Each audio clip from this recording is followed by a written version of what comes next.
জাতীয় সংসদ নির্বাচনের আগে জুলাই সনদ নিয়ে গণভোট চাই। ইউনুসের ওপর জামায়াত দিলেন চাপ। ঢাকায় জামায়াত সরব হতেই মহাচাপে পড়ে গেল ইউনুস সরকার। ফের রাজপথে জামায়াত। নভেম্বরের মধ্যে গণভোটের দাবি তুলল তাহেরার। জুলাই সনদ বাস্তবায়নের ডাক। জামায়াতের হুঁশিয়ারি না মানলেই আন্দোলনের ইঙ্গিত। নিষিদ্ধ থেকে ক্ষমতার কেন্দ্রে। বাংলাদেশে আবার উত্থান ঘটল জামায়াতের। গণভোট নাকি নির্বাচন? ঢাকায় নতুন রাজনৈতিক সমীকরণ তৈরি করল জামায়াত।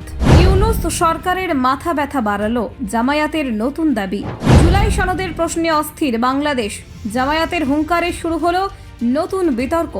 গণভোটের দাবিতে উত্তপ্ত ঢাকার রাজনীতি। জুলাই সনদ বাস্তবায়নে গণভোট না হলে সংঘাত আসন্ন। সতর্ক করল জামায়াত। তাহলে কি আবারও বাংলাদেশের বুকে ভয়াবহ কিছু ঘটতে চলেছে? দেখুন, বাংলাদেশের জাতীয় সংসদ নির্বাচন ঘিরে রাজনৈতিক অঙ্গনে ফের উত্তেজনা তৈরি হয়েছে। নির্বাচনের আগে গণভোট আয়োজনের দাবি তুলেছে বাংলাদেশের জামায়াত-ইসলামি, যা জামাত নামে দেশে পরিচিত। রাজধানী ঢাকায় এক সাংবাদিক সম্মেলনে দলটির নায়েবে আমির সৈয়দ আবদুল্লাহ মোহাম্মদ তাহের বলেন, আমাদের দাবি জুলাই সনদ বাস্তবায়নের লক্ষ্যে জাতীয় নির্বাচনের আগে অর্থাৎ নভেম্বরের মধ্যে গণভোট আয়োজন করতে হবে। জামায়াতের এই দাবির পেছনে রয়েছে সাম্প্রতিক রাজনৈতিক পরিবর্তনের প্রেক্ষাপট। 2024 সালে 5ই আগস্ট শেখ হাসিনার সরকার জনবিক্ষোভের মুখে ক্ষমতা হারায়। তার আগে শেষ মুহূর্তে জামায়াতে-ইসলামীকে নিষিদ্ধ ঘোষণা করা হয়েছিল, কিন্তু ক্ষমতার পালাবদলের পর সেই নিষেধাজ্ঞা কার্যত নিষ্ক্রিয় হয়ে পড়ে এবং দলটি নতুন করে রাজনৈতিক ময়দানে সক্রিয় হয়ে ওঠে। বর্তমানে জামায়াতে-ইসলামী অন্তর্বর্তীকালীন সরকারের গুরুত্বপূর্ণ ভূমিকা পালন করছে বলে রাজনৈতিক মহলে আলোচনা চলছে। এই সরকারটির নেতৃত্বে রয়েছেন নোবেল জয়ী অর্থনীতিবিদ মোহাম্মদ ইউনুস। অভিযোগ, জামায়াত এখন সরকারের অন্যতম চালিকা শক্তি হিসেবে কাজ করছে এবং প্রশাসনিক পর্যায়ে তাদের প্রভাব ক্রমেই বাড়ছে। সম্প্রতি ঢাকা বিশ্ববিদ্যালয়ের কেন্দ্রীয় ছাত্র সংসদ নির্বাচনে জামায়াতের ছাত্র সংগঠন ইসলামী ছাত্র শিবির সমর্থিত প্রার্থীরা জয়ী হয়েছে।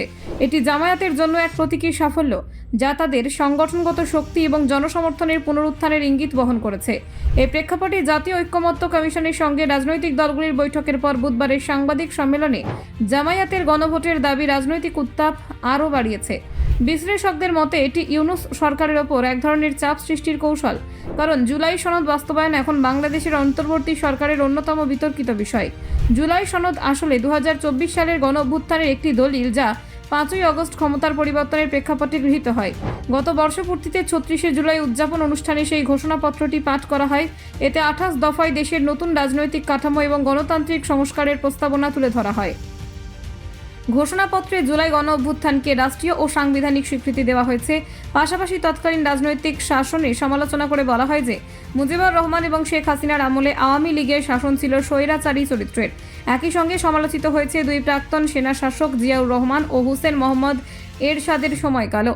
জুলাই সনদে বলা হয়েছে, যারা 2024 সালে গণ অভ্যুত্থানে শহীদ হয়েছেন তাদের জাতীয় বীর হিসেবে ঘোষণা করা হবে। এটি বাংলাদেশে নতুন রাজনৈতিক মূল্যবোধ প্রতিষ্ঠার এক প্রতীকী পদক্ষেপ হিসেবে দেখা হচ্ছে। ব্যুরো রিপোর্ট, অজানার দেশে।